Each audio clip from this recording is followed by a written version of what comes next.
శ్రీ గురుదత్త జై గురుదత్త. శ్రీ మహాగణాధిపతయే నమ. శ్రీ సరస్వత్యై నమ.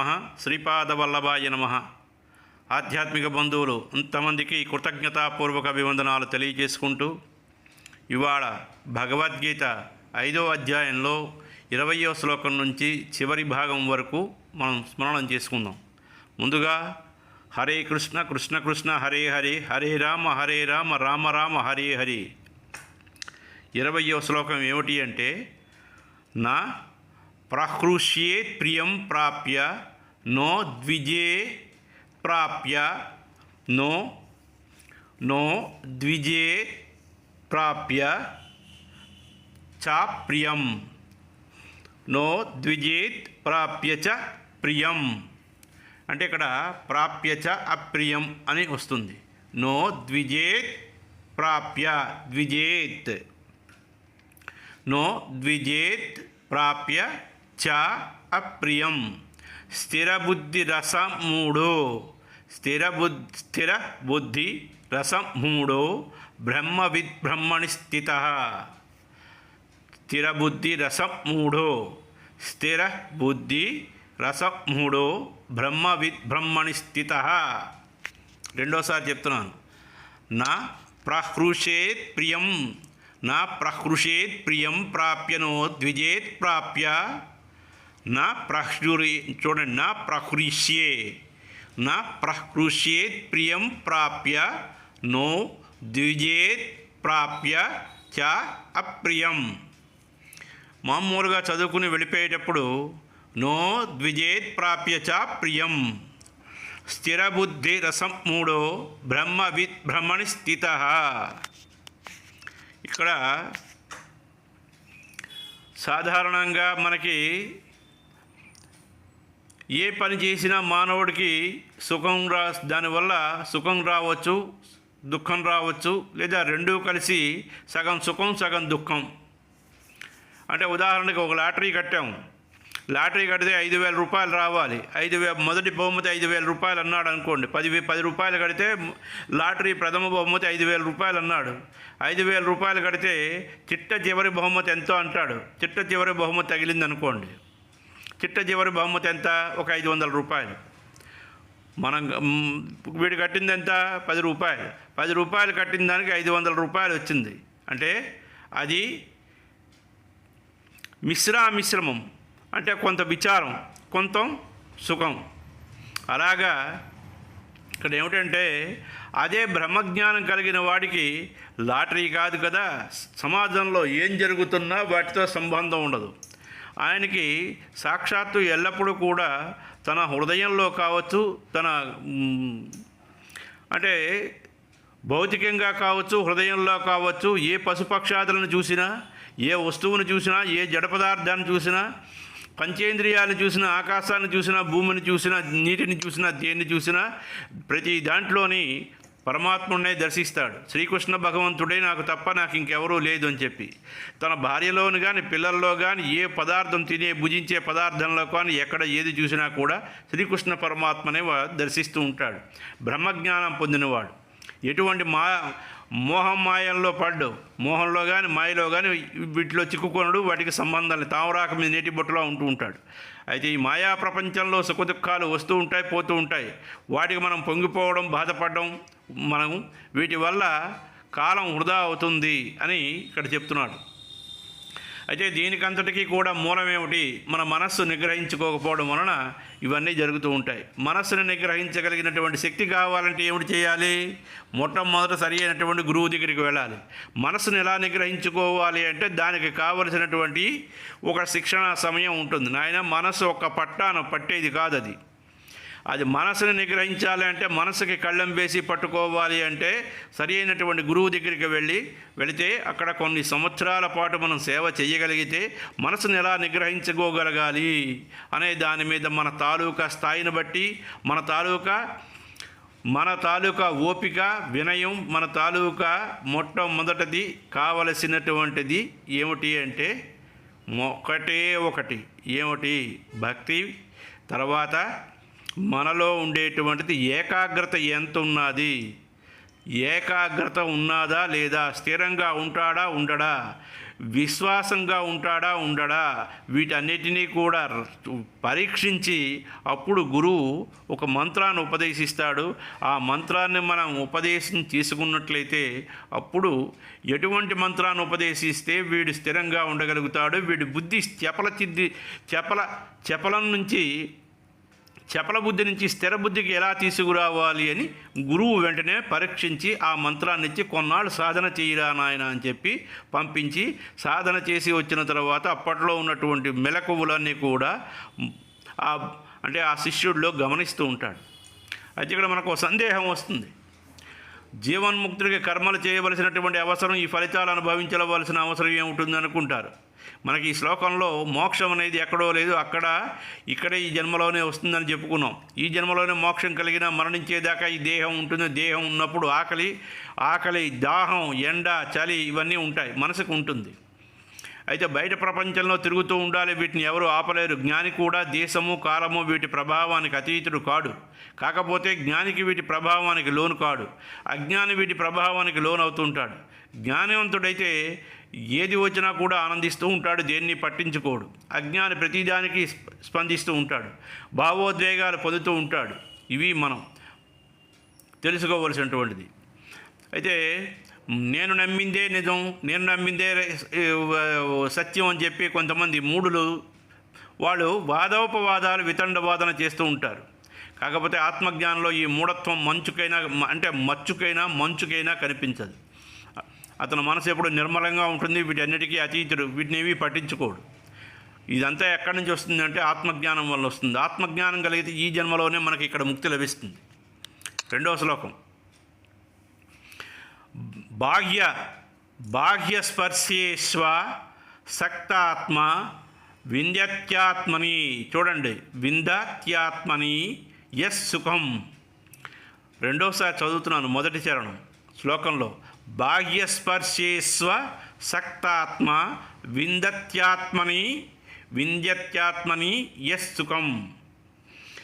వింధ్యత్యాత్మని యస్ సుఖం. నా బ్రహ్మయోగయుక్తాత్మ. చూడండి, బ్రహ్మయోగయుక్తాత్మ సుఖమక్షయమశ్నుతే. రెండోసారి, బ్రహ్మయోగయుక్తాత్మ సుఖమక్షయమశ్నుతే.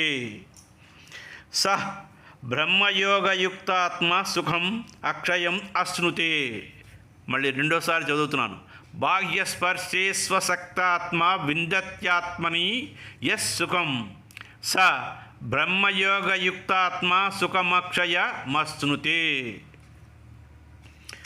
మనస్సు ఆత్మలో స్థిరంగా ఉండాలి అని మనం చెబుతూ ఉంటాం. మనసు ఎల్లప్పుడూ బాహ్య ప్రపంచంలో సంచరిస్తూ ఉంటుంది. ఇదంతా మనసును కట్టడి చేయడం అంటే చాలా కష్టం. అంటే మనసును జయించిన మనిషి ఎక్కడా లేడు. మనసును జయించిన మనిషి ఉన్నాడు అంటే చాలా కష్టం. మనసును జయించినటువంటి మనిషి ఉన్నాడు అంటే నిజంగా వాళ్ళు పరమాత్మ భావం కలిగినటువంటి వాళ్ళు ఆత్మజ్ఞాన స్వరూపుడు అని మనం అర్థం చేసుకోవాలి. మనసును జయించినటువంటి మనిషిని జయించవచ్చు, మనిషిని ఎలాగైనా జయించవచ్చు. ఏమిటి? 2 పొగిడింపులు. ఇక్కడ ఏమిటంటే కూరకి తాలింపు, మనిషికి పొగిడింపు, బెట్టకి చాడింపు. అలాగా ఇప్పుడు మనకి ఏమిటి అంటే మనిషికి ఎట్టి పరిస్థితుల్లో పొగుడుతూ ఉంటే వాడు పొంగిపోతూ ఉంటాడు. కూరకు తాలింపు లేకపోతే కూర రుచిగా ఉండదు, బట్టను జాడిస్తే కానీ దాన్ని మురికిపోదు. ఇవన్నీ కూడా మనం సమాజంలో ఈ సూక్తులు మనం తెలుసుకోగలిగితే వెళ్ళిపోతూ ఉంటుంది. అలాగే ఇక్కడ ఏమిటి అంటే మనిషిని ఎలాగైనా జయించవచ్చు. మనిషిని జయించడంలో అది అందవేసిన చెయ్యి. ఎవరికి సంబంధించినటువంటి కుయుక్తులు వాళ్ళ యుక్తాయుక్తాలతో వాళ్ళు వెళుతూ ఉంటారు. కానీ ఇక్కడ ఏమిటంటే ఇక్కడ మనస్సును జయించడం అంటే చాలా కష్టం. మనసును జయించాలి అంటే ఎంతో కష్టమైనటువంటి సాధన చేయాలి. కఠోరమైనటువంటి సాధన గురువు దగ్గరికి వెళ్ళి చేస్తే కానీ అది మనసు జయించడం కష్టం. అయితే ప్రాపంచిక విషయాల వలన కలిగినటువంటి సుఖం క్షయం. ప్రారంభంలో సుఖం కలుగుతుంది, మళ్ళీ అంతంలోనే దుఃఖం ముంచుకొస్తుంది. మనస్సు ఆత్మలో లగ్నం చేస్తే అనిర్వచనీయమైనటువంటి ఆనందం కలుగుతుంది. ఇది ఒకటి వదిలితే మరొకటి రాదు. మనం ఒకటి వదిలేసామనుకోండి, సుఖాన్ని వదిలేసామనుకోండి, సుఖాన్ని విడిచిపెట్టిస్తే మనకు మళ్ళీ దుఃఖం కలగదు. అంటే బాహ్య సుఖాలు వదిలితే కానీ అంతఃసుఖం రాదు. బాహ్య సుఖాలు అంటే ఏమిటి? మనం నడిచి వెళ్ళాలి. ఆఫీసుకి నడిచి వెళ్ళాలి అంటే గంట ముందు బయలుదేరాలి. గంట ముందు బయలుదేరాలంటే ఇంట్లో క్యారేజీ మనకి తయారవ్వదు. క్యారేజీ పోని గంట ముందు తయారు చేయించామనుకోండి, ఇదంతా కూడా ఒక ప్రక్రియ. ఈ ప్రక్రియలో కొన్ని కష్టాలు అనుభవించవలసి వస్తుంది. గంట సేపు నడిచి మనం ఏ బస్సు మీదో లేకపోతే ఏ ఆటోలోనో లేకపోతే ఏది దేని మీదనో మన బండి మీదే వెళ్దాం అనుకున్నాం. కానీ వీటి వల్ల నాకు కుదరకుండా మనం ఆఫీసుకి నడిచి వెళ్ళాలి అంటే గంట సేపు నడిచి వెళితే మంచిదే. రెండు వస్తాయి. ఒకటి ఆరోగ్యం వస్తుంది, రెండు దారిలోంచి వెళుతుంటే ప్రతి ఒక్కరి తాలూకా మనుషులు ఎంతమంది ఉన్నారు ఏమిటి ఇవన్నీ కూడా చూసుకుంటూ వెళ్ళవచ్చు. అలాగే ఆఫీసు నుంచి నడిచి రావడానికి ఇంటికి వచ్చేసరికి దీనివలన ఎటువంటి రోగభయం అనేది మనిషికి చేరదు. కానీ అటువంటిది చేయడం చాలా కష్టం. కాబట్టి ప్రపంచంలో ప్రతివాడికి సుఖం కావాలి. అది ఎలా వస్తుందో ఎవరికీ తెలియదు. కొందరికి అన్నీ ఉంటే మనశ్శాంతి ఉండదు. తమకు సుఖాన్ని శాంతిని కలగజేయమని ఏమిటి చేస్తూ ఉంటారు? నకిలీ సాధువుల దగ్గరికి, నకిలీ పీఠాధిపతుల దగ్గరికి వెళుతూ ఉంటారు. ఈ నకిలీ పీఠాధిపతులు వాళ్ళు ధనాన్ని గుంజడమే వాళ్ళ పని. కాబట్టి నిజమైనటువంటి పీఠాధిపతులు, నిజమైనటువంటి గురువులు బయటకు రారు. కానీ ఈ ప్రస్తుత కాలంలో కలియుగంలో ప్రతి ఒక్క పీఠాధిపతి అందరినీ ఇక్కడ కాదు, నకిలీ పీఠాధిపతులు కొంతమంది ఉన్నారు. డాంబికాలు ప్రదర్శించినటువంటి పీఠాధిపతులు కొంతమంది ఉన్నారు. కాషాయ వస్త్రాలు కట్టుకుని ప్రతి ఒక్కరు ఈ మధ్య కాలంలో ప్రతివాడు ఒక పీఠాన్ని పెట్టుకోవడం, వేదాన్ని అభ్యసించని వాళ్ళు వేదాన్ని చదవకుండా పీఠాధిపతులుగా ఉంటారు. కానీ అది వాళ్ళకి మనకు తెలియాలి, మనం ఏం చేయలేం. కానీ ఈ అమాయకపు ప్రజలు వెళుతున్నంత వరకు కూడా వాళ్ళకి ధనం తండోపతండాలుగా వస్తూ ఉంటుంది. ధనాన్ని విపరీతంగా పోగు చేసుకుంటూ ఉంటారు. కోటాను కోట్లు ట్రస్టులు అంటారు, వీవంటారు, అవంటారు, బాగా సంపాదించుకుంటూ ఉంటారు. కానీ వాళ్ళ దగ్గర విషయ పరిజ్ఞానం శూన్యం. కాబట్టి ఇది 22వ శ్లోకం. 22వ శ్లోకంలో అంటే 21వ శ్లోకంలో మనం వీటి గురించి చెప్పుకున్నాం. 22వ శ్లోకం.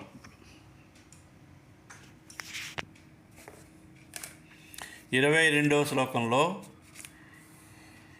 ఏహి సంపస్పర్శజా, ఏహి చూడండి, ఏహి సంపస్పర్శజా భోగా దుఃఖయోనయ ఏవతే చూడండి, ఆద్యంతవంతః కౌంతేయ నా తేషు రమతే బుధః. రెండోసారి, ఏహి సంస్పర్శజా భోగా దుఃఖయోనయ ఏవతే ఆద్యంతవంతః కౌంతేయ నా తేషు రమతే బుధః. అంటే ప్రాపంచిక విషయాలు, విషయ సుఖాల మీద విరక్తి కలిగి ఉండాలి అని కిందటి శ్లోకంలో చెప్పుకున్నాం. ప్రతిరోజు ప్రతిక్షణం బయట ప్రపంచంలో వస్తువులతోని, మనుషులతోని సంగమం పెట్టుకుంటూ ఉంటాం. దానివల్ల కొంత ఆనందం కలుగుతుంది, కొంత ఆనందం అయితే ఈ కలిగినటువంటి ఆనందం శాశ్వతం కాదు. వస్తువులు, మనుషులు మనకు దూరం కాగానే వెంటనే దుఃఖం వస్తుంది. మనకు కావలసింది నిరంతర ఆనందం, కానీ తాత్కాలిక ఆనందం మనకు అవసరం లేదు. శాశ్వత ఆనందం కోసం కావాలి. శాశ్వత ఆనందం కావాలి అంటే మనం ఆత్మజ్ఞానం కోసం వెళ్ళాలి. ఆత్మజ్ఞానం కావాలి అంటే కఠోరమైనటువంటి సాధన కావాలి. కాబట్టి ఈ ప్రాపంచిక విషయాల మీద ఎక్కువ ఆసక్తి చూపించకుండా ఉంటే చాలు. మనం ఈ సుఖదుఖాలు మనల్ని అంటావు. మనకి ఎక్స్రే తీసినప్పుడు మనకి బాహ్య శరీరం కనిపించదు, లోపల ఉన్నటువంటి ఎముకలు కనిపిస్తాయి. అలాగే మనం ఏ వస్తువుతో కానీ, స్త్రీ పురుషులతో కానీ సంగమం పెట్టుకునే ముందు మనలో ఉన్నటువంటి వివేకం, జ్ఞానం అనేటువంటి ఎక్స్రే కిరణాలు వాటి మీద ప్రసరింపజేసి వాటి నిజస్వరూపం తెలుసుకుని ప్రవర్తించాలి. మనం ప్రాపంచక విషయాలు మనకి తాత్కాలికంగా సుఖాన్ని కలగజేసిన దాని వెనకాతల ఉన్నటువంటి దుఃఖాన్ని కూడా పసిగట్టి అటువంటి వాటికి దూరంగా ఉండటం మంచిది. కాబట్టి ఏ విషయాన్ని కానీ, వస్తువుని కానీ పైపైన చూడకుండా విచక్షణతో అంతరాంతరాల్లోకి చూసి వివేచనతో ప్రవర్తిస్తే దుఃఖం కలగదు. ఈ శ్లోకంలో పరమాత్మ మనకు రెండు విషయాలు తెలియజేశాడు. ప్రతి సుఖం వెనక ఎంతో కొంత దుఃఖం ఉంటుంది. ప్రతి సుఖం కానీ, దుఃఖం కానీ శాశ్వతాలు కావు, వస్తూ ఉంటాయి, పోతూ ఉంటాయి. ఈ శ్లోకంలో సంస్పర్శజా భోగా అని చెప్పారు. సంస్పర్శ అంటే బాగా తాకడం అని మామూలు అర్థం. బయట ప్రపంచంలో ఎన్నో శబ్దాలు, దృశ్యాలు, రుచులు, తాకితే సుఖం కలిగించేవి, తాకితే ఒళ్ళు పులకరించేది, చక్కని సువాసనలు ఎన్నో ఉన్నాయి. అవన్నీ కూడా బయట ఉంటే ప్రయోజనం లేదు. మన జ్ఞానేంద్రియాలు వాటిని తాకాలి, వాటితో సంయోగం చెందాలి. అప్పుడే వాటి వలన కలిగినటువంటి సుఖదుఖాలు మనం అనుభవించగలం. అటువంటి స్పర్శ వలన, సంయోగం వలన మొదట్లో కొంత సుఖం కలిగినా సాధారణంగా దుఃఖం కలుగుతూ ఉంటుంది. అందుకే దుఃఖయోనయ అన్నారు. అంటే ఈ స్పర్శలు, సంయోగాలన్నీ కూడా దుఃఖానికి మూలము. మొదట్లో సుఖం కలిగిస్తే చివరికి దుఃఖం అంతం అవుతుంది. అంటే చిన్నప్పుడు తల్లి ఏమిటి చేస్తుంది, పిల్లవాడికి ఎప్పుడూ కూడా చేదు పెడుతుంది. పూర్వం రోజుల్లో ఆముదం పిల్లవాళ్ళకి పెడుతూ ఉండేవారు. అలాగే ఇప్పుడు ఆముదాలు పట్టనివ్వట్లేదు. ఎందుకంటే కాలం పెరిగిపోయింది, పిల్లవాడికి అలాంటి పట్టకూడదని ప్రస్తుతం వైద్యులు సూచిస్తున్నారు. పూర్వం ఏమిటంటే పిల్లవాడికి వేపాకు, పసుపు, జీలకర్ర, ధనియాలు, వాము ఇవన్నీ కూడా నూరి, అంటే గొడ్డ మీద నూరి అవన్నీ కూడా ఒక ముద్దలా చేసి అవన్నీ పిల్లవాడికి ఇంత పిసరు నాకిస్తూ ఉండేవారు. ఒళ్ళంతా పసుపు రాసి, నూనె పసుపు రాసి పిల్లవాడికి నాలుకకి నాకించేవారు. నాలుకకి నాకించడం వల్ల అది చేదుగా ఉన్నప్పటికీ కూడా అది కడుపులో ఆరోగ్యాన్ని చేకూరుతుంది. ఆరోగ్యాన్ని ఇచ్చి పిల్లవాడికి జీర్ణశక్తి పెరిగి పిల్లవాడు మరింత ఆరోగ్యవంతుడిగా తయారవుతాడు. కానీ అదే మనం ఏమీ పట్టకుండా, చేదు పట్టకుండా పిల్లవాడికి ఎల్లప్పుడూ కూడా తీపి మందులు వేస్తే ఆ లోపల నులి పురుగులు, 9 రకాల పురుగులు లోపల బాగా అభివృద్ధి చెంది పిల్లవాడు తాగిందంతా కూడా కక్కేస్తూ ఉంటాడు. శరీరానికి అనారోగ్యం అవుతుంది. వైద్యుడికి దగ్గరికి వెళ్ళి డబ్బులు మనం పెట్టుకోవాలి. వాళ్ళు ఎక్స్రేలు తీస్తారు, తర్వాత ఐవీ క్యానిలా పెడతారు, చేతికో మండకు ఇది పెట్టి అది పెట్టి నానా ఇబ్బందులు పడతారు. కాబట్టి ఇక్కడ కూడా పిల్లవాడు ఆరోగ్యం కోసం చేదు ఎలా పడుతుందో మనం కూడా మొట్టమొదట ఈ సాధనలోకి వెళ్ళినప్పుడు కొంచెం కష్టంగానే ఉంటుంది. ఈ కష్టాన్ని మనం ఇష్టంగా మలుచుకోగలిగితే జీవితంలో మనకి భవిష్యత్తులో ఎటువంటి ఇబ్బంది లేకుండా శాశ్వత ఆనందాన్ని పొందడానికి అవకాశం ఉంటుంది. ఇది 23వ శ్లోకం. శక్నోతి హైవ యస్సోడుం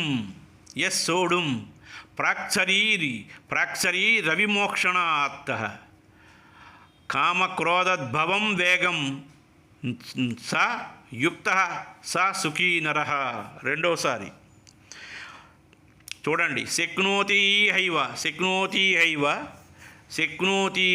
యస్సోడుం ప్రాక్చరీ రవిమోక్షణాత్. ప్రాక్చరీ చూడండి, ప్రాక్ ఇక్కడ విడదీసుకోవాలి. ప్రాక్చరీ రవిమోక్షణాత్ అని ఉన్నది. ప్రాక్ శరీర చూడండి, ప్రాక్ శరీర విమోక్షణాత్. చూడండి, మామూలుగా చదువుకోగలిగితే మనం చూడండి, శక్నోతి హైవ యస్సోడుం ప్రాక్చరీ రవిమోక్షణాత్ అని ఉంది. కానీ విడదీసి చదువుకోగలిగితే ప్రాక్ శరీర విమోక్షణాత్. తర్వాత క్రామక్రోధోద్భవం వేగం సహ యుక్త స సుఖీ నరః. మానవుడు మరణ సమయం వచ్చే లోపల కామాన్ని, క్రోధాన్ని విడిచిపెట్టగలిగితే, లేక వాటి ప్రభావాన్ని అదుపు చేయగలిగితే అతడే నిజమైనటువంటి యుక్తుడు, సుఖాన్ని పొందినవాడవుతాడు.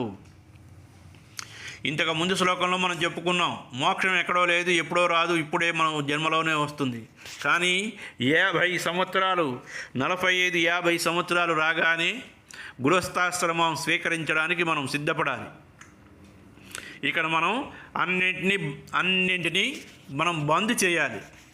అంటే మన ఇంటిలో గృహానికి కావలసినటువంటి, పిల్లలకి కావలసినటువంటివి, భార్యకి కావలసినటువంటి ఏవేవి కావాలో వాటన్నింటినీ కూడా మనం అన్నింటినీ ఏర్పాటు చేసి, మనం ఉద్యోగంలో ఉన్న మన కార్యకలాపాలు మనం చేసుకుంటూ, సమాజం బయట చేసుకుంటూ, అన్నీ చేసుకుంటూ మన కర్తవ్యాన్ని మనం నిర్వర్తిస్తూ ఉంటూ మనం గృహస్థాశ్రమాన్ని స్వీకరించగలిగితే ఎంతో ప్రయోజనాన్ని చేకూరుస్తుంది.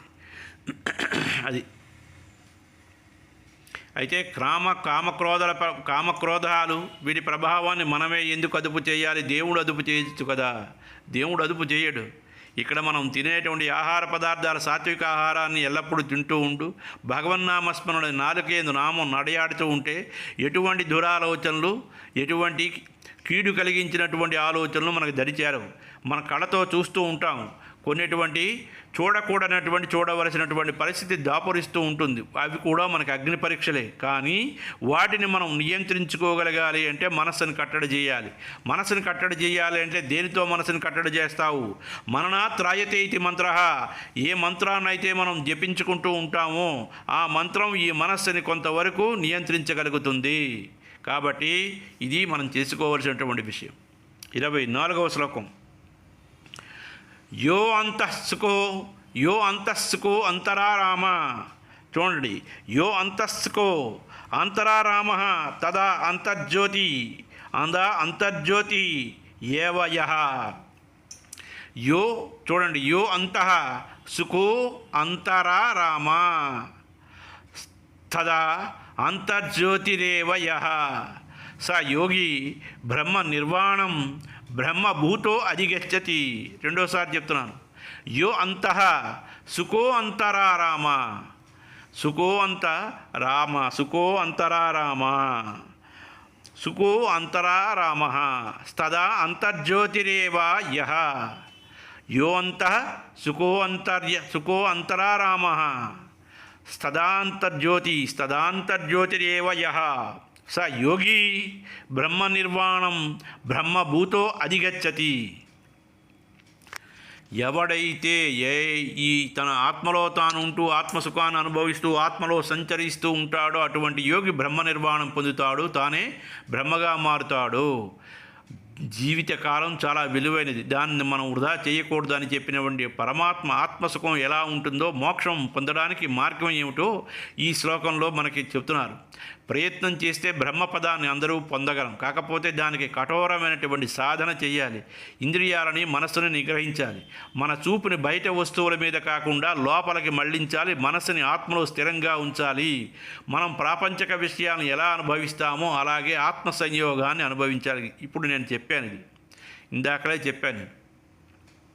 అంతర్ ఆరామ అంటే ఆత్మయందు రమించడం, క్రీడించడం. మానవులు సాధారణంగా బయట కనిపించినటువంటి వస్తువులతో, స్త్రీ పురుషులతో, ధనంతోని, ఆస్తులతోని ఆడుకుంటూ ఉంటారు.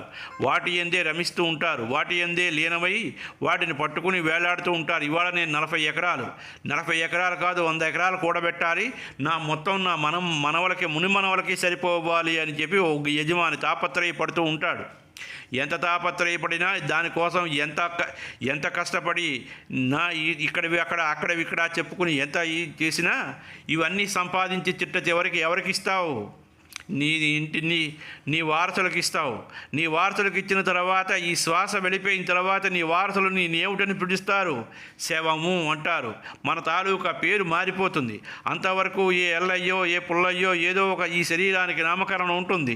ఆ నామకరణం కాస్త చివరికి ఏమిటవుతుంది? ప్రేతాత్మ అంటే చివరికి ఏమిటవుతుంది? అది శవంగా మారిపోతుంది. విగత జీవిగా ఉన్నటువంటి, శ్వాస వెళ్ళిపోయినటువంటి, ఈ నామకరణం కలిగినటువంటి, ఏదో ఒక నామం కలిగినటువంటి ఈ శరీరం చివరికి విగత జీవిగా పడి ఉంటుండ ఐస్ బాక్స్లోనో లేకపోతే ఈ ఇంటి బయట వేసేస్తారు, ఇంటిలో ఉంచరు. ఇంటిలో ఉంచడానికి వాళ్ళకి నామోషి, అమ్మో ఏం శవాన్ని ఇంట్లో ఉంచకూడదు. నిజమే, శవాన్ని ఎక్కడ పెడతారు? ఏ పశువుల శాలలోనో లేకపోతే ఏ కుక్కని కట్టిన దగ్గర ఎండ విపరీతంగా వచ్చేస్తూ ఉంటుంది. అంత ఎండలో మన శరీరం తట్టుకోలేనటువంటి ప్రదేశం మన ఇంటి వాకట్లో. అటువంటి పరిస్థితిలో అక్కడ ఇన్నాళ్ళు నడయాడినటువంటి ఈ శరీరం తీసుకువెళ్ళి ఆ వీధి గడపలో పడేస్తారు.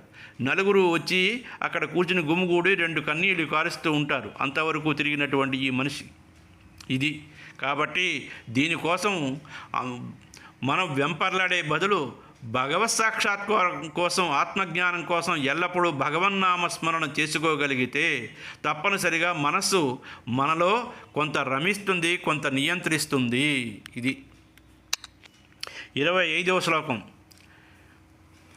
లభంతే బ్రహ్మనిర్వాణమృషయః క్షీణకల్మషాః. లభంతే బ్రహ్మనిర్వాణమృషయః క్షీణకల్మషాః చూడండి, చిన్న ద్వైద యథాత్మన, చిన్న ద్వైద యథాత్మన, సర్వభూతే సర్వభూతహితే రతా.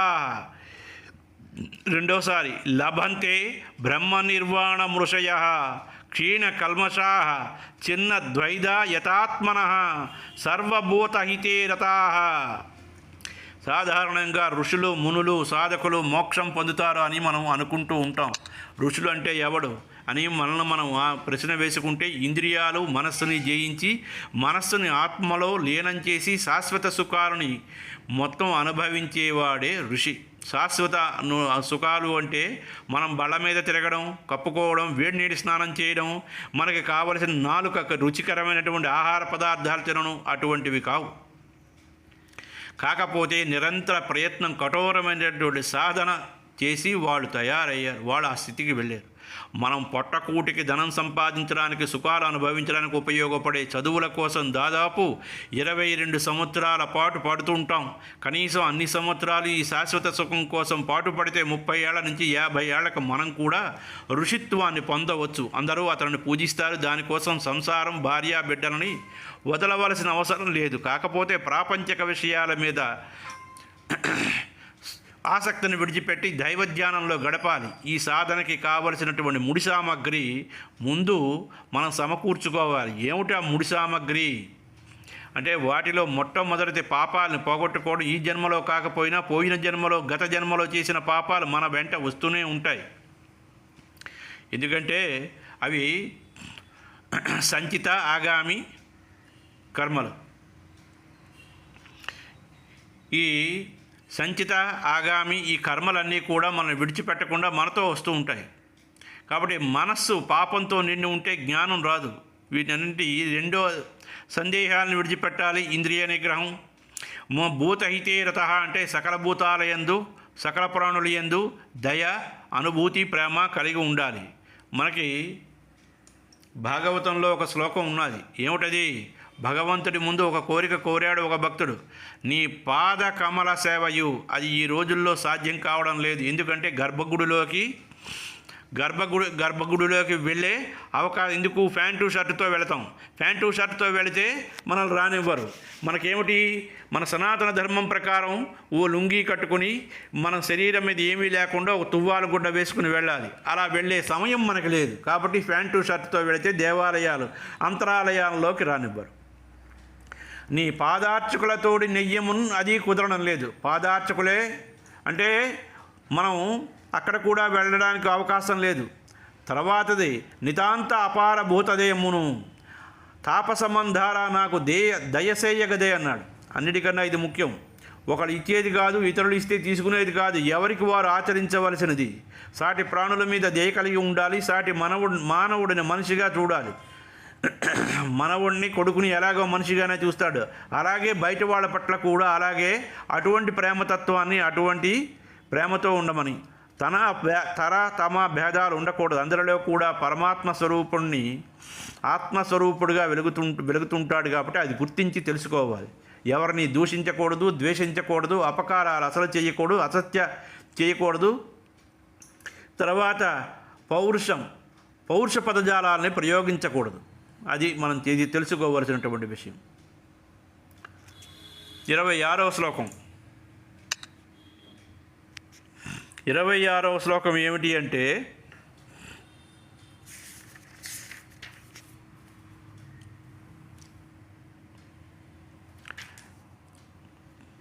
కామక్రోధ వియుక్తానాం యతీనాం యతచేతసాం.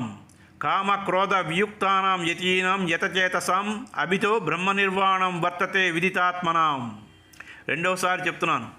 కామక్రోధ వియుక్తానాం యతీనాం యతచేతసాం అభితో బ్రహ్మనిర్వాణం వర్తతే విదితాత్మనాం.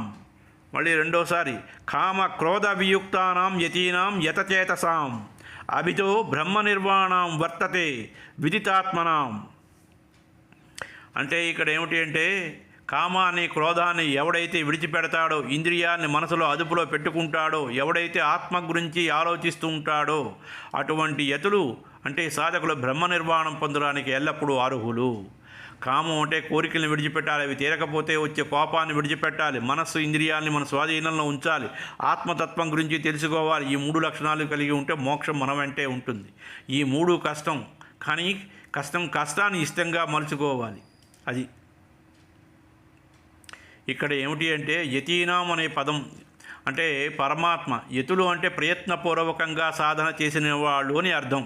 ప్రయత్నం చేస్తే సాధించగలిగింది ఏదీ లేదు. కోరికలు కోపం పోవాలంటే ముందు బయట ప్రపంచంలో దొరికే ధనం, ఆస్తులు, పదవులు ఇవన్నీ శాశ్వతాలు కావు అని వాటి గురించి తాపత్రయపడటం వృధా అనే భావన మనలో కలగాలి.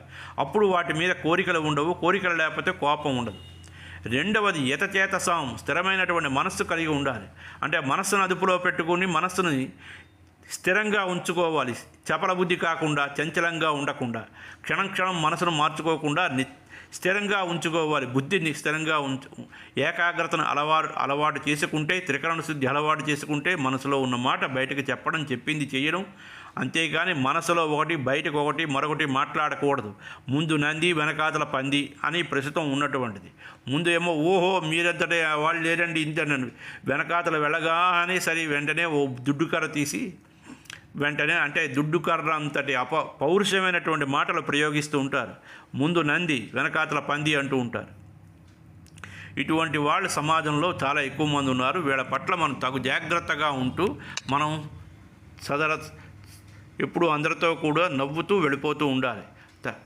తప్పింపక తా నవ్వక తప్పించుకు తిరుగువాడు ధన్యుడు సుమతి అని. అలాగే 27వ శ్లోకం. 27వ శ్లోకం ఏమిటి? స్పర్శాన్ కృత్వా బహిర్బాహ్యాన్. చూడండి, స్పర్శాన్ కృత్వా బహిర్బాహ్యాన్ చక్షు చైవాంతరే భ్రువోః. బహిర్బాహ్యాన్ చక్షు చైవాంతరే భ్రువోః. ప్రాణాపానౌ సమౌ కృత్వా నాసాభ్యాంతర చారిణౌ. రెండోసారి స్పర్శాన్ కృత్వా బహిర్బాహ్యాన్ చక్షు చైవాంతరే భ్రువోః. ప్రాణాపానౌ సమౌ కృత్వా నాసాభ్యాంతర చారిణౌ. 28వ శ్లోకం. యతేంద్రియ మనోబుద్ధిర్ చూడండి, మనోబుద్ధి మునిర్మోక్షపరాయణః. మనోబుద్ధి మునిర్మోక్షపరాయణః. విగతేచ్ఛ భయక్రోధో యః సదా ముక్త ఏవ సః. రెండోసారి యతేంద్రియ మనోబుద్ధి మునిర్మోక్షపరాయణః. విగతేచ్ఛ భయక్రోధో యస్సదా ముక్త ఏవ సః. అంటే ఇక్కడ ఎవడైతే బయట ప్రపంచంలో ఉండే శబ్ద, స్పర్శ, రూప, రస, గంధాలు తన లోపలికి రానియకుండా అడ్డుకుంటూ ఉంటాడో, ఎవరైతే ఇంద్రియాలను అదుపులో పెట్టుకుంటూ ఉంటాడో, ఎవడైతే తన కోరికలని, భయాన్ని, కోపాన్ని విడిచిపెడతాడో, ఎవడైతే తన చూపుని నుదుటి భాగంలో నిలుపుతాడో, ఎవరైతే ప్రాణవాయువుని, అపానవాయువుని పీల్చే గాలి, వదిలే గాలి సమం చేస్తాడో, ప్రాణాయామం చేస్తాడో, ఎవడైతే తన బుద్ధిని నిశ్చలంగా ఉంచుకుంటాడో, ఎవడైతే ప్రాపంచిక బంధనాల నుండి మోక్షం కావాలని స్థిరంగా కోరుకుంటాడో, అటువంటి వాడు ఎల్లప్పుడూ కూడా ముక్తుడే అవుతాడు. వాడినే జీవన్ముక్తుడు అని కూడా అంటారు. కాబట్టి సాధకుడు ఎన్ని గ్రంథాలు చదువుతూ ఉంటాడో కానీ వాటిని అర్థం చేసుకోవడం, ఆచరణలో పెట్టడం చాలా కష్టం. అంటే మాటలు చెప్పడం వరకు సులువు, కానీ ఆచరణలో పెట్టడానికి వచ్చేసరికి ఆచరణహీనులు అవుతూ ఉంటారు. అలా చేయడానికి మనం చదువుకున్నటువంటి దాన్ని అర్థం చేసుకుని మనసుకు పట్టించుకోవడానికి ముందు మనస్సుని మనం నిర్మలంగా ఉంచుకోవడానికి ప్రయత్నం చేయాలి. మనస్సు ప్రాపంచిక విషయాల్లో పాపమక్కిలాలతో మకిలం అవుతూ ఉంటే మనస్సు ఎల్లప్పుడూ పాప పంకిలాలతో ఉన్నప్పుడు భగవన్నామ స్మరణకి నాలుక వెళ్ళదు. తెల్లగా శుభ్రంగా ఉన్న వస్త్రానికి ఏ రంగు వేసినా చక్కగా అంటుతుంది. అదే మురికి పట్టినటువంటి బట్టకి మనం ఎంత మంచి రంగు వేసినా అంటదు. అలాగే మనస్సును నిర్మలంగా ఉంచుకోలేకపోతే మనం ఎన్ని గ్రంథాలు చదివినా మనస్సుకి పట్టవు. మనస్సు నిర్మలంగా, తెల్లగా, స్వచ్ఛంగా ఉండటానికి ఏమిటి చేయాలి అని భగవద్గీతలో మనకి ఈ శ్లోకంలో మనకేమిటి చేశాడు? శ్రీకృష్ణ పరమాత్మ వివరించాడు. ఏమిటని వివరించాడు? మనకి బయట ప్రపంచంలో నుండి వీణుల వింధ్యమైనటువంటి శబ్దాలు, కఠోరమైనటువంటి శబ్దాలు వినిపిస్తూ ఉంటాయి. మంచి నృత్యాలు, మంచి రకరకాల మ్యూజిక్లు, నాట్య వినోదాలు, సుందర దృశ్యాలు కనిపిస్తూ ఉంటాయి. బయట ప్రపంచంలోని వస్తువులు తాకితే స్పర్శ సుఖం, తింటే రుచి కలుగుతుంది. ఇవన్నీ బాహ్య ప్రపంచంలోంచి మన లోపలికి ప్రవేశించేవి. మనం తలుపులు బార్లా తెరిచి పెడితే దొంగలు, కుక్కలు అన్నీ లోపలికి బాహటంగా ప్రవేశిస్తాయి. అదే తలుపులు మూసి ఉంచితే మనకి ఇష్టమైన వాళ్ళు, మన వాళ్ళు మాత్రమే ఇంట్లోకి వస్తారు. దొంగలు, కుక్కలు, పిల్లులు వస్తే కొడతాము, తరిమేస్తాం. అలాగే మనస్సు ద్వారాలను కూడా బార్లా తెరిచి పెడితే అవసరమైనవి, అవసరం లేనివి అన్ని విషయాలు మనసులోకి తోసుకుని వస్తాయి. అదే మనసును మన అదుపులో ఉంచుకుంటే మనకు కావలసిన మాత్రమే వస్తాయి, లేని మాత్రం రావడానికి అవకాశం లేదు. ఇది తెలుసుకోవలసినటువంటి 29వ శ్లోకం. భోక్తారం యజ్ఞతపసాం సర్వలోకమహేశ్వరం సుహృదం సర్వభూతానాం జ్ఞాత్వా మాం శాంతి మృచ్చతి. రెండోసారి, భోక్తారం యజ్ఞతపసాం సర్వలోకమహేశ్వరం సుహృదం సర్వభూతానాం జ్ఞాత్వా మాం శాంతి మృచ్చతి. అంటే మనం ఏ యజ్ఞం చేసినా, ఏ యాగం చేసినా, ఏ తపస్సు చేసినా, క్రతువులు చేసినా, వ్రతాలు, పుణ్యకార్యాలు చేసినా అవన్నీ పరమాత్మకే చెందుతాయి. వాటికి భోక్త పరమాత్మే. ఇక్కడ పరమాత్మ తాలూకా లక్షణాలు చెప్పి మనం ఏం చేయాలో మనకి ఈ అధ్యాయాన్ని ముగించాడు. లౌకికంగా చెప్పాలంటే మనం పూజలు, వ్రతాలు చేస్తూ ఉంటాం. ఆఖరణ బ్రహ్మార్పణమస్తు అని అంటాం. మనం వండుకున్న పదార్థాలు పరమాత్మకి నివేదన చేస్తాం, తర్వాత వాటిని ప్రసాదంగా స్వీకరిస్తాం. ఇవన్నీ వాటి అర్థం మనకు తెలియకుండానే చేస్తూ ఉంటాం. ఇక్కడ వాటి గురించి తెలియజేశాడు పరమాత్మ. మనం ఏ పని చేసినా కృష్ణార్పణం, రామార్పణం, భగవదార్పణం అనే భావనతో చేయాలి. ఆ కర్మల ఫలితాలు పరమాత్మకు అర్పించాలి. మనం ఇచ్చేవన్నీ తీసుకుంటాడు కాబట్టి ఆయన భోక్త అన్నాం. తర్వాత పరమాత్మ సకల లోకాలు పాలించే ఈశ్వరుడు. ఆయన ఎవరికి అపకారం చేయడు, అందరిక్షేమం కోరుకుంటూ ఉంటాడు. లోకం సస్యశ్యామలంగా సుభిక్షంగా ఉండాలని కోరుకుంటాడు. ఈ విషయం తెలుసుకున్నటువంటి మానవులు పరమశాంతిని పొందుతారు. అలా కాకుండా ఈ పనులన్నీ నేనే చేస్తున్నాను, ఈ కర్మఫలాలన్నీ నావే అని అనుకునేవాడు ఈ కర్మల తాలూకా బంధనాల్లో చిక్కుకుంటూ ఉంటాడు. అతడికి శాంతి, మనశ్శాంతి అంటే ఉండదు. నిత్యం సుఖదుఖాలతో సతమతమవుతూ ఉంటాడు. ఎక్కువ సుఖం ఉన్నా శాంతి ఉండదు వాళ్ళ జీవితానికి. ఈ శ్లోకంలో మనకు 3 విషయాలు చెప్పారు. మొదటిది, సమస్త కర్మలు, యజ్ఞ, తపస్సులు, ఈ కర్మఫలాలు నేనే అనుభవిస్తున్నాను అని అనుకోకూడదు. ఇది అయ్యా, ఇక్కడికి ఇది ఇవాళ 5వ అధ్యాయం సంపూర్ణం.